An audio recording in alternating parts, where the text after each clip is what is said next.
नमस्कार, मैं हूँ अमिता पंकज और आप देख रहे हैं रासप्ताह एक्सप्रेस और रासप्ताह एक्सप्रेस के पॉलिटिकल मैटर में आज बात करने जा रहे हैं दिल्ली विधानसभा चुनाव के बारे में। दिल्ली विधानसभा चुनाव जो है अपने चरम पर है और जैसे-जैसे तारीखें पास आती जा रही हैं, वैसे ही आप दिल्ली की सियासत में घमासान साफ तौर पर देख रहे हैं। जिस तरह से एक-दूसरे के ऊपर आरोप लगाए जा रहे हैं, जिस तरह से वादे किए जा रहे हैं चुनाव को लेकर, वो कहीं न कहीं माहौल जो है गरमाता हुआ सीधे तौर पर दिखाई दे रहा है। अब ऐसे में दिल्ली से एक बड़ी खबर आ रही है कि दिल्ली की सीएम आतिशी के खिलाफ एफआईआर जो है वो फाइल की गई है। जानिए पूरा मामला आखिर दिल्ली की सीएम के खिलाफ जो है एफआईआर क्यों फाइल की गई है। तो दिल्ली में एक तरफ तो चुनावी माहौल जो है वो पूरे चरम पर है और आपने देखा किस तरह की जो है सियासत चल रही है, एक दूसरे के ऊपर आरोप और प्रत्यारोप का सिलसिला जो है वो काफी तेज हो गया है। अब ऐसे में मुख्यमंत्री आतिशी के खिलाफ एक बड़ी खबर जो है वो सामने आ रही है। मंगलवार को उनके खिलाफ एफआईआर जो है वो दर्ज की गई है। इस एफआईआर में आरोप लगाया गया है कि आतिशी ने आचार संहिता का उल्लंघन किया है। ये केस रिटर्निंग ऑफिसर द्वारा जो है वो दर्ज किया गया है और इस खबर के बाद दिल्ली में जो है सियासी हलचल जो है काफी तेज हो गई है। तो क्या है पूरा मामला?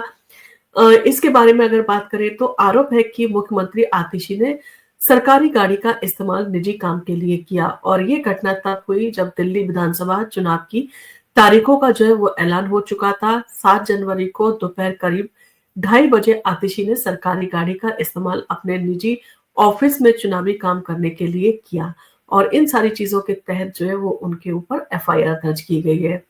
किस धारा में केस दर्ज किया गया है अगर इसकी बात करें तो आतिशी के खिलाफ भारतीय दंड संहिता यानी कि आईपीसी की धारा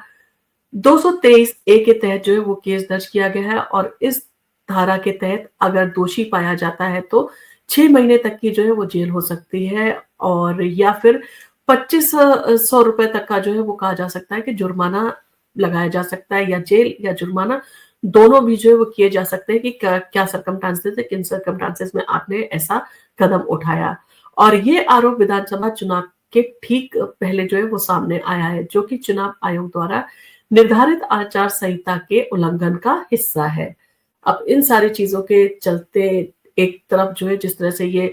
एफआईआर फाइल की गई है, इसको लेकर जो है वो आम आदमी पार्टी इसको तूल जरूर बनाएगी और इसको लेकर जो है ये मुद्दा काफी भड़केगा। आतिशी के खिलाफ क्यों उठे सवाल अगर ये सारी चीजें पर चर्चा करें कि उनके खिलाफ सवाल क्यों उठे, उनके ऊपर एफआईआर दर्ज कराने का कारण क्या था, तो इस एफआईआर के बाद ये सवाल उठ रहे हैं कि आतिशी ने ये जानबूझकर आचार संहिता का उल्लंघन किया है या ये कोई गलती है। चुनावी मौसम में आचार संहिता का उल्लंघन किसी भी सूरत में बर्दाश्त जो है वो नहीं किया जाता, क्योंकि ये चुनाव प्रक्रिया की निष्पक्षता और पारदर्शिता को प्रभावित कर सकता है। आम आदमी पार्टी के लिए ये मामला राजनीतिक रूप से संवेदनशील हो सकता है, खासकर जब ये जो है दिल्ली विधानसभा चुनाव में अपनी जीत की उम्मीदों को लेकर जो है वो सक्रिय हैं और एक तरफ वो दावा कर रहे हैं कि वो दिल्ली का चुनाव जीतने जा रहे हैं। इस समय दिल्ली के सियासी कहा जा सकता है गर्मी का पारा अपने चरम पर चढ़ा हुआ है और किसी भी नेता पर इस तरह का आरोप जो है वो सीधे तौर पर चुनाव पर असर डाल सकता है। अब इन सारी चीज़ों को लेकर सीएम आतिशी की चुनाव की तैयारी भी एक तरफ चल रही है। आपने देखा क्राउड फंडिंग का भी जो है उन्होंने काम स्टार्ट कर दिया, अपनी वेबसाइट लॉन्च कर दी और जनता से अपील की है कि वो उनकी चंदा देकर मदद करे और वो उस चंदे से आम आदमी पार्टी जो है वो चुनाव लड़ना चाहती है। यानी कि वो आम आदमी के पैसे से जो है वो चंदा इकट्ठा करके उससे से जो है वो इलेक्शन अपना लड़ना चाहती है। तो आम आदमी पार्टी ने जो है वो सीएम आतिशी को जो है लेकर फिर से जो है वो कालकाजी सीट से उम्मीदवार जो है वो बनाया है और वो 2015 में इस सीट से पहली बार विधानसभा जो है वो पहुंची थी। तब से उनकी सियासी पहचान जो है वो मजबूत हुई है और इस बार 5 फरवरी को दिल्ली में वोटिंग होनी है और परिणाम जो है वो 8 फरवरी को घोषित किए जाएंगे। आतिशी ने सोमवार को अपना नामांकन दाखिल जो है वो करना था, लेकिन कुछ कारणों से वो जो है वो रिटर्निंग ऑफिसर के दफ्तर तक नहीं पहुंच पाई और मंगलवार को जो है वो नामांकन दाखिल करेंगी। उनके सामने जो है इस समय बीजेपी के पूर्व सांसद रमेश बुदूड़ी को जो है वो उम्मीदवार बनाया गया है, जबकि कांग्रेस से जो है वो अलका लांबा को उतारा गया है। यानी कि कहीं ना कहीं ये मुकाबला जो है काफी संघर्ष भरा जो है वो आतिशी के लिए होता हुआ दिखाई दे रहा है। दिल्ली विधानसभा चुनाव 2025 की अगर बात करें तो सियासी मुकाबला जो है काफी तगड़ा है। तो दिल्ली विधानसभा में जो है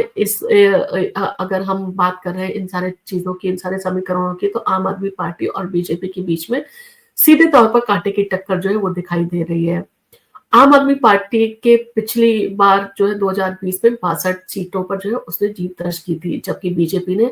8 सीटों पर भी 8 सीटों पर ही संतोष उसे करना पड़ा था, यानी कि सिर्फ 8 सीटें ही जीत पाई थी और सत्ता का सपना जो है उनका अधूरा रह गया था और इस बार वो इस सारी कोशिश में लगी हुई है। वहीं कांग्रेस भी जो है इस बार चुनावी मैदान में है, लेकिन उसके पास किसी खास उम्मीदवार का जो है वो चेहरा नहीं है, जिसके चेहरे पर वो ये उम्मीदवार जो है वो उसे मैदान में उतार सके। और कहा जाए तो आम आदमी पार्टी इन सारी चीजों को लेकर भी दोनों पार्टियों को घेर रही है कि उनके पास में अरविंद केजरीवाल सीएम फेस के तौर पर है, जबकि कांग्रेस और आम आदमी पार्टी के बीच में टक्कर सीधे तौर पर है, क्योंकि अब तक कांग्रेस जो है सपोर्ट करती आई है आम आदमी पार्टी को। परंतु पहली बार ऐसा है कि आम आदमी पार्टी के खिलाफ कांग्रेस जो है खड़ी हुई है और आम आदमी का कहना है कि उनके पास में बड़े जो है वो नेता नहीं है जिनको वो दिल्ली चुनाव में जो है उतार सके, और नेता जो है वो उतरना भी नहीं चाह रहे। सेम चीज उन्होंने भारतीय जनता पार्टी के लिए भी कही कि भारतीय जनता पार्टी के पास में जो बड़े चेहरे हैं वो दिल्ली के चुनाव में उतरना नहीं चाह रहे हैं, और ऐसे में उन्होंने जो है अपनी जो सेकंड लिस्ट जो है वो रिलीज करने में इसीलिए देर कर दी है क्योंकि उनके पास में लोग नहीं है, उनके पास में सीएम फेस नहीं है। यानी कि एक तरह से आम आदमी पार्टी ने कांग्रेस और भारतीय जनता पार्टी दोनों को घेरा है कि दोनों के पास जो है कैंडिडेट और सीएम फेस की कमी है। दिल्ली विधानसभा चुनाव 2025 में कुल 70 सीटों पर जो है मतदान होगा और आम आदमी पार्टी के लिए ये चुनाव प्रतिष्ठा का सवाल बना हुआ है, क्योंकि पिछले 2 चुनावों में उसने शानदार प्रदर्शन किया है और पार्टी के अधिकांश विधानसभा सीटों पर जो है वो अपनी पकड़ को जो है वो बनाए रखने की कोशिश जो है वो इस बार भी करेगी आम आदमी पार्टी। वहीं पर दिल्ली शराब घोटाला, सीएम हाउस घोटाला और बहुत सारे ऐसे घोटाले थे, जल बोर्ड घोटाला, कि जिसके चलते कहीं न कहीं आम आदमी पार्टी के लिए जनता के मन में जो है वो शंका पैदा हो गई है। अब ऐसे में इन सारी चीज़ों को लेके क्या जनता जो है उनको निर्दोष मानते हुए माफ करेगी, या जनता जो है इस बार जो है सरकार बदलने के मूड में सीधे तौर पर नज़र आ रही है। ये चुनाव बीजेपी के लिए भी जो है काफ़ी महत्वपूर्ण है और 26 साल बाद जो है वापस सत्ता पाने के लिए भारतीय जनता पार्टी पूरा प्रयास कर रही है। उसने ओबीसी जो है वोट बैंक को भी साधने की कोशिश की है, उसने एससी वोट बैंक को भी जो है साधने की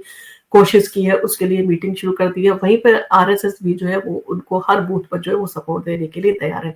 यानी कि इस बार भारतीय जनता पार्टी और आरएसएस दोनों के समीकरण जो है काफ़ी अच्छे हैं और दोनों इस चुनाव को जो है वो जीतने के मूड में है और आरएसएस जो है वो पूरी कोशिश करेगी कि भारतीय जनता पार्टी इस बार दिल्ली की सत्ता में काबिज हो। तो ये चुनाव बीजेपी के लिए भी काफी महत्वपूर्ण है क्योंकि दिल्ली में उसे आम आदमी पार्टी के खिलाफ कड़ी चुनौती का सामना करना पड़ रहा है। और इस बार क्योंकि भारतीय जनता पार्टी के हाथ में जो है मुद्दे लगे हैं, दिल्ली शराब घोटाले का, शीश महल का मुद्दा और जल बोर्ड के घोटाले का मुद्दा, उसी तरह से जो है वो आपने देखा बहुत सारे जो ऐसे मुद्दे हैं जिनको लेकर भारतीय जनता पार्टी जनता के बीच में जा रही है और आम आदमी पार्टी ने 10 साल में क्या काम किया उन सारी चीजों का जो है वो विवरण मांग रही है। तो कहीं ना कहीं ये चुनाव जो है वो त्रिकोणीय होता हुआ दिखाई दे रहा है। बीजेपी ने चुनावी मैदान में जो है पूरी ताकत झोंक दी है और उसकी पूरी कोशिश है कि वो दिल्ली विधानसभा में अपनी सीटों की संख्या को जो है बढ़ाए। अब ऐसे में क्या भारतीय जनता पार्टी जो है वो इन मुद्दों को जो है भुलाने में कामयाब हो जाएगी? क्या आम आदमी पार्टी के ये जो घोटाले वाले मुद्दे हैं ये उसके लिए हार का इस बार कारण बनेंगे, या जिस तरह से गर्मी में भीषण गर्मी में पानी की समस्या हुई थी, बरसात के बाद में जिस तरह से सड़कों पर जलभराव हुआ था और जिस तरह से आपने विंटर में देखा पॉल्यूशन हुआ था, तो उन सारी चीज़ों को देखते हुए आम आदमी पार्टी ने 10 साल में इन सारी चीज़ों के सुधार के लिए कोई भी काम नहीं किया है। ये मुद्दे जो है वो जनता के सामने भी हैं और जनता जो है कहीं न कहीं अपनी जो है वो आम आदमी पार्टी को जो है वो एक्सेप्ट ना करते हुए इस बार जो है वो नई सरकार जो है वो चुनने के मूड में है। अब ऐसे में कांग्रेस को जो है वो भारी मतों से जिताती है या भारतीय जनता पार्टी को जो है वो सफल बनाती है, ये सारी चीज़ें जो है चुनाव परिणाम के बाद ही घोषित होंगी। परंतु इस समय जो स्थिति जो है वो भारतीय जनता पार्टी की काफ़ी मजबूत जो है दिल्ली में दिखाई दे रही है आम आदमी पार्टी के मुकाबले। आपका इन सारी चीज़ों को लेकर क्या कहना है? आपका जो भी कमेंट हो आप हमें कमेंट करके बता सकते हैं। और आपको अगर हमारा वीडियो पसंद आया तो आप इसको लाइक कीजिए, अपने फैमिली और फ्रेंड्स के साथ में शेयर कीजिए। और आप अगर हमारे चैनल पर पहली बार आए तो हमारे चैनल को सब्सक्राइब करना ना भूलें। धन्यवाद।